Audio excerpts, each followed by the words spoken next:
সম্মানিত দর্শক, আসসালামু আলাইকুম। কৃষিকথা ইউটিউব চ্যানেলে আপনাকে স্বাগতম। এই মুহূর্তে আমি আসছি টাঙ্গাইল জেলা গোপালপুর থানা দরিশা গ্রামে। এখানে এক নারী উদ্যোক্তা, তিনি হাঁসের খামার গড়ে তুলছেন, শিক্ষিত নারী উদ্যোক্তা। তো তিনি কি কারণে এই হাঁসের খামারে আসলেন এবং হাঁসের খামার করে তিনি কতটুকু স্বাবলম্বী হতে পেরেছেন এবং তাকে দেখে বাংলার জমিনে সব নারী উদ্যোক্তারা কতটুকু আশ্বাস পাবেন, সেই কথাগুলো আলাপ আলোচনা করব এবং আপনাদের মাঝে উপস্থাপনা করার চেষ্টা করব। আমি হোসাইন মোহাম্মদ এরশাদ। কথা না বাড়িয়ে শুরু করি আজকের প্রতিবেদন।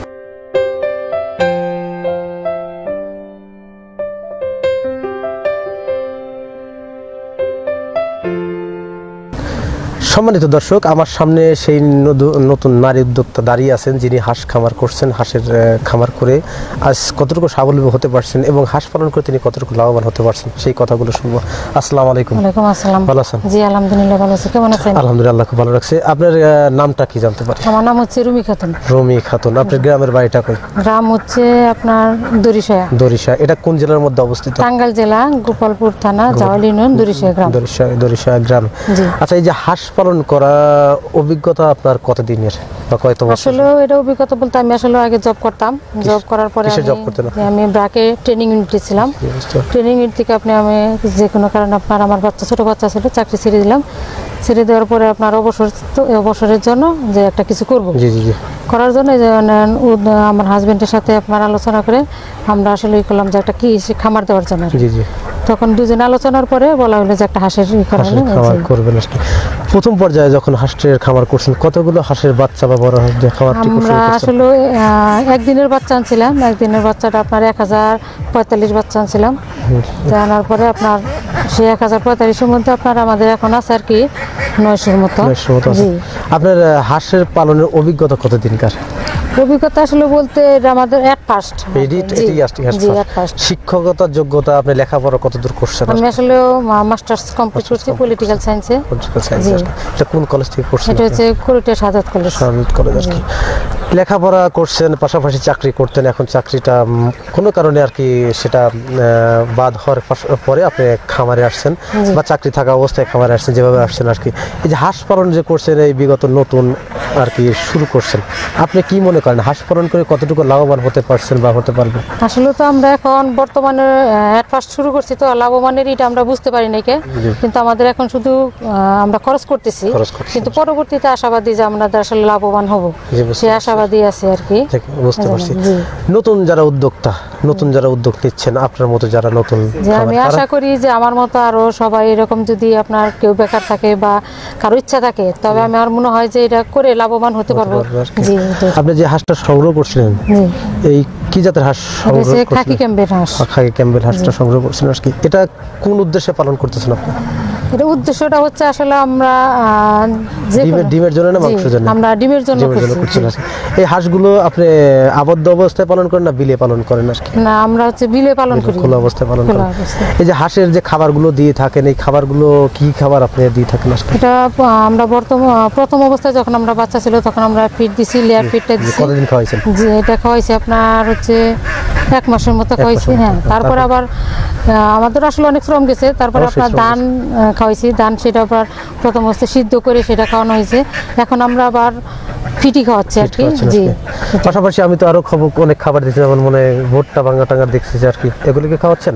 জি, এগুলো খাওয়াচ্ছি। ভুট্টা ভাঙা, ধানের গুঁড়া, যাই এগুলো মিক্স খাবার আপনি তৈরি করছেন? মানে 11 আইটেম এখানে মিক্সড করে খাবার। 11 কি আইটেম আপনারা দিয়ে থাকেন? এটা আইটেম হচ্ছে আপনার এখানে শুটকি মাছ আছে, গম আছে, চাল আছে, তারপরে ভুট্টা আছে, ধান আছে, খুদ আছে, এগুলো সব মিলে 11 আইটেমের খাদ্য তৈরি করে আপনারা হাঁসকে খাওয়ান। কয় বেলা খাবার দিয়ে থাকেন? খাবার হচ্ছে যে আমরা অল টাইমে দেওয়া থাকে, আমাদের যখনই হয় তখন যখন মানে ক্ষুধা লাগে তখন এসে খায়। জি।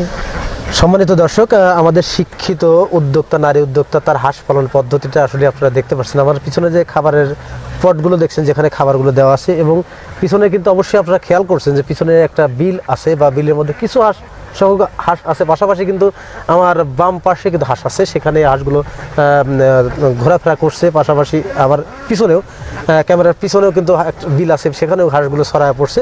এখন মূলত প্রায় 3টে বেজে অনেকটাই এগিয়ে গেছে, যার ধরুন হাঁসগুলো এখনও কিন্তু আবদ্ধ অবস্থায় বা এখানে আসেনি। আমি সম্পূর্ণ হাঁস কিন্তু আপনাদের দেখাতে পারছি না, কিন্তু তারপরেও একটা কথা না বললে নয়, একটা শিক্ষিত নারী উদ্যোক্তা তিনি হাঁসের খামার করছেন। অ্যাট ফার্স্ট নতুন হাঁসের খামার করাতে তার মন্তব্য অনুসারে বুঝতে পারছি যে তিনি বলছেন যে হাঁস পালন করে লাভবান হওয়া যায়, যদি কোনো ব্যক্তি ডিমের জন্য করে সেক্ষেত্রে লাভবান করা যায়। তারপরে যে তার খাবারের পদ্ধতিটা, তিনি যে খাবারটা দিয়ে থাকেন, মোট খাবার 11 আইটেমের খাবার, যে কথাগুলো শুনলেন সেই খাবারগুলো মিক্স করে উনি এইখানে দিয়ে রাখেন, এই পটগুলো দিয়ে রাখেন। হাঁসের যখন ক্ষুধা লাগে তখন বিল থেকে এসে হাঁসগুলো এইখান থেকে সব খাবার খায়, এটাই তার কথা। আর এইভাবে যে খাবারটা দেয়, আসলে এইভাবে খাবারটা দিলে একটা সুবিধা আছে, খাবার কিন্তু নষ্ট হবে না। আপনি এখানে দিলে হাঁসগুলো যখন আসবে খাবে, চলে যাবে। তারপরে আপনার এখানে মোট কতগুলো হাঁস আছে ভাবে? আমাদের এখন মোট আছে আপনার 900-র মতো। 900-র মতো হাঁস আছে আর কি।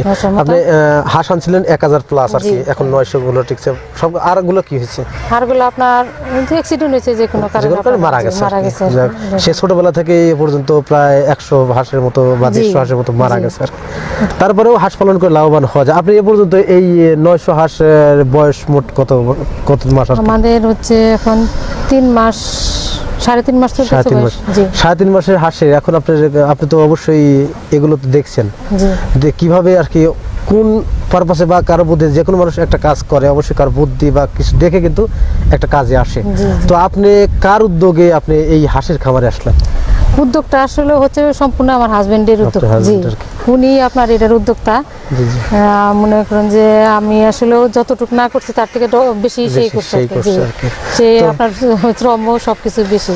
আপনি মাস্টার্স কমপ্লিট করছেন, ভাইজান আর কি লেখাপড়া কত দূরে করছে আর কি? উনিও আপনার করছে লেখাপড়া করছে আর কি।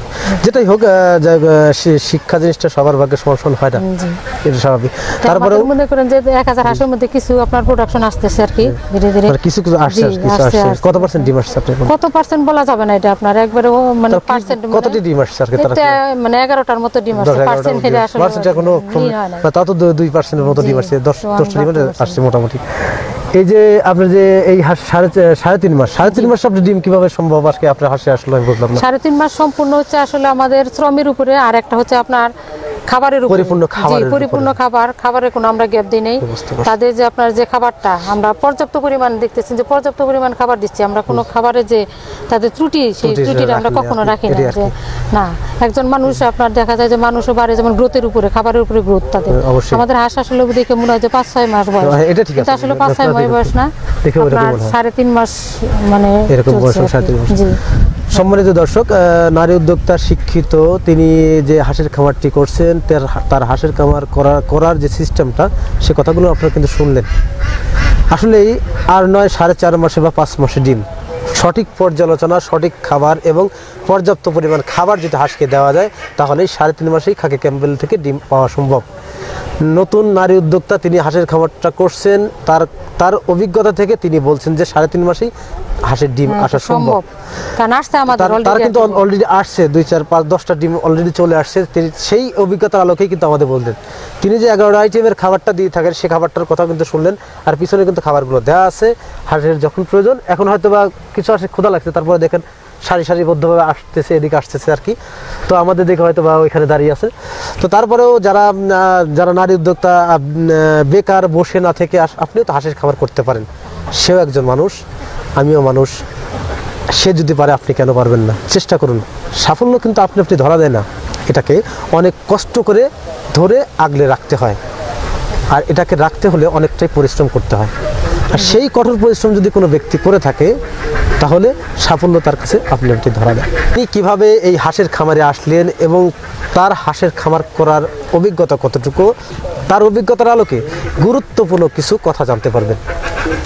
আর তার কাছ থেকে যে কথাগুলো জানতে পারবেন, অবশ্যই সঠিক কথাগুলো জানতে পারবেন। আর তার কথাগুলো জানার পরে আপনি হাঁসের খামার করলে অবশ্যই সফলতা অর্জন করতে পারবেন। তো প্রিয় দর্শক, আর কথা বলাতে যাচ্ছি না, আজকের প্রতিবেদন এখানে সমাপ্ত করছি। ভালো থাকেন, সুস্থ থাকেন, আল্লাহ হাফেজ।